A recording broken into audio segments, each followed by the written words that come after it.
केंद्रीय संसदीय कार्य मंत्री किरण रिजिजू ने सोशल मीडिया प्लेटफॉर्म एक्स पर जानकारी दी है कि राष्ट्रपति द्रौपदी मुर्मू ने संसद के शीतकालीन सत्र बुलाने के सरकार के प्रस्ताव को मंजूरी दे दी है और ये सत्र 1 दिसंबर से शुरू होकर 19 दिसंबर 2025 तक चलेगा।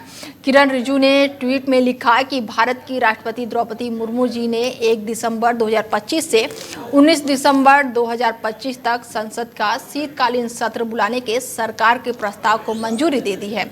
एक रचनात्मक और साथ ही सार्थक सत्र की आवश्यकता है जो हमारे लोकतंत्र को मजबूत करेगा और लोगों के आकांक्षाओं को पूरा करेगा। इससे पहले संसद का मानसून सत्र 21 अगस्त को अनिश्चितकाल के लिए स्थगित कर दिया गया था। मानसून सत्र में एसआईआर पर विपक्ष के हंगामे के कारण संसद के 166 घंटे बर्बाद हो गए थे और इससे जनता के टैक्स के करीब 248 करोड़ रुपए डूब गए थे। विशेष चर्चा के बाद से ऑपरेशन सिंदूर मामले पर टकराव टला, मगर एसआईआर को लेकर सियासी संग्राम अंतिम दिनों तक जारी रहा। बता दें कि हंगामे के कारण लोकसभा के 85 घंटे तक का उच्च सदन चला था। इसके साथ ही बता दें कि जमकर हंगामा देखने को मिला था। इस खबर पर ज्यादा जानकारी के साथ विकास जोगी जी जुड़ चुके हैं जो कि राजनीतिक विशेषज्ञ हैं। बहुत स्वागत है सर आपका। मानसून सत्र चालू होने वाला है 1 दिसंबर से, कैसी तैयारियां रहेंगी और इस बार क्या कुछ देखने को मिलेगा? इस बार जो एक मानसून सत्र जो 1 दिसंबर से 19 दिसंबर तक चलेगा, 19 दिन का सत्र है। इसमें देखने को मिलेगा कि सबसे बड़ा विषय कि अभी जो हाल ही में जो बिहार चुनाव है उसका परिणाम जो आएगा, अगर वर्तमान सत्ता के पक्ष में आता है तो सब कुछ मुझे लगता है कि पक्ष को जो है विपक्ष को झेलने के लिए थोड़ी शक्ति मिल जाएगी। और दूसरा, अगर कहीं कुछ 19-20 हो जाता है तो एक तो चुनाव का रिजल्ट इनके लिए निराशा होगा। दूसरा, जो एक इस सत्र में सबसे बड़ा जो पिछले सत्र का जो एक पेंडेंसी जो पड़ी हुई थी उसको लेकर जो 129वां जो संविधान संशोधन है, एक तो वो वाला बिल भी इस बार ये केंद्र सरकार लेकर आएगी और दूसरा 130वां संविधान संशोधन, 129वां संविधान संशोधन। भाई, एक राष्ट्र एक चुनाव को लेकर जो पूरे देश में एसआईआर वाला जो एक पहला चरण बिहार में हो गया था उसको लेकर बहुत हो हल्ला हुआ था पिछले सत्र में, सबके जाहिर था क्योंकि बहुत कई दिनों तक सत्र ठप रहे थे। और इसी एक राष्ट्र एक कानून वाला बिल इस बार फिर लेकर आएंगे और फिर कहीं ऐसी स्थिति न बने। सत्र जो अभी पीछे खत्म हुआ है उसमें भी एसआईआर का मुद्दा विपक्ष ने खूब उठाया, तो ऐसे में क्या लग रहा है इस बार फिर से हंगामा देखने को मिल सकता है?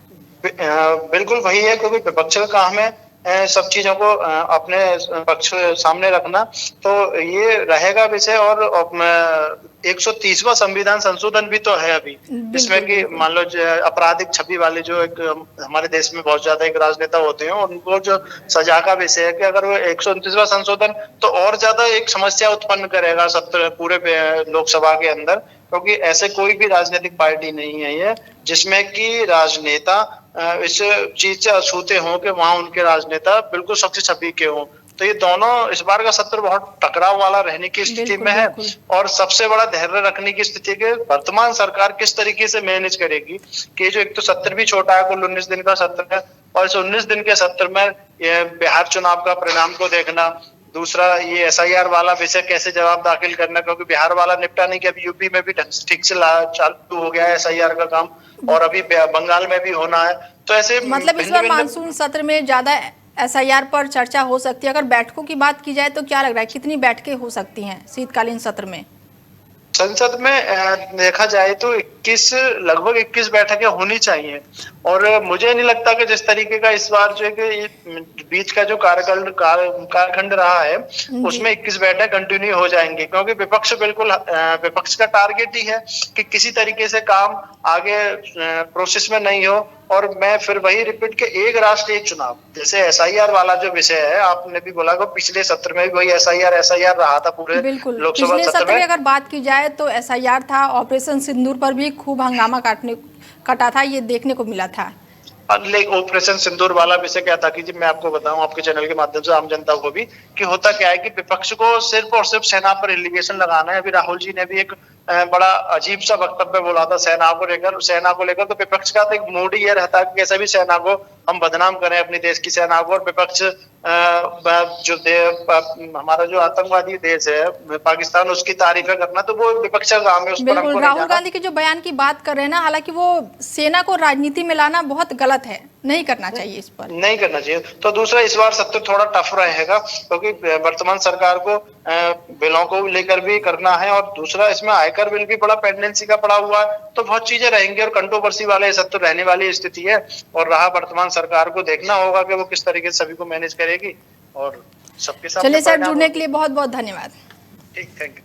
बता दें कि 1 से 19 दिसंबर तक शीतकालीन सत्र का आयोजन होगा, जिसमें शीतकालीन सत्र में 15 बैठकें आयोजित होंगी।